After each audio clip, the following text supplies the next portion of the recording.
When I look back on my childhood, I can distinctly remember many memorable moments that I shared with my family during our holidays in the summertime. We would always go to the beach for a few weeks, and it was always an incredibly exciting time for my brothers and I to pack our bags to get ready to go on a road trip. Though I think the idea of a road trip was more exciting than the reality of it, because I have vague memories of being extremely uncomfortable sitting in the back seat of the car for 13 hours or more. Something else that I vividly remember from my childhood is my first day at school.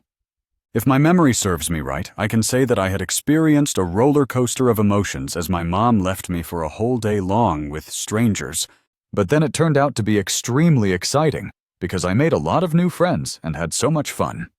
Having said that, I was really nervous and had butterflies in my stomach a couple of times. But I think most of the other kids also felt the same at that time, which helped me put my mind at ease a little. Another unforgettable experience that I can recall from my childhood was when I had to do my final exams in high school. I was up to my ears in a lot of homework and revision. On the next day, when I sat for the exam, I totally freaked out because my mind went completely blank and I couldn't remember a thing I had studied the night before. Afterwards, I was feeling extremely disappointed because I thought I had totally flunked the exam. But a few weeks later, when I received the results, and I was pleasantly surprised to find out that I had actually done better than I thought and had gotten a very high grade. The appropriateness of expressing anger openly depends on the situation and the way in which it is expressed. Personally, when I feel angry with a friend or a family member, I believe it is best to communicate with them about the issue and express my feelings. For instance, if I feel upset about a friend canceling plans at the last minute, I would choose to express my disappointment and communicate my feelings calmly, rather than engaging in a heated argument. By doing so, I can maintain a healthy relationship and work towards finding a resolution.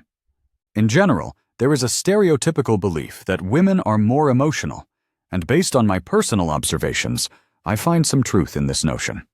For instance, my mother tends to readily express her feelings compared to my father.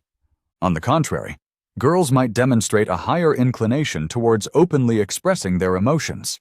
For instance, if a girl notices her friend feeling sad, she might approach her and offer support, encouraging her to share her feelings and express herself, thereby creating a more open environment for emotional expression. The reason for men being less expressive of their emotions might be attributed to societal influences and upbringing. From a young age, boys are often taught not to cry or show vulnerability. Additionally, boys may be aware that their friends could perceive emotional expression as a sign of weakness.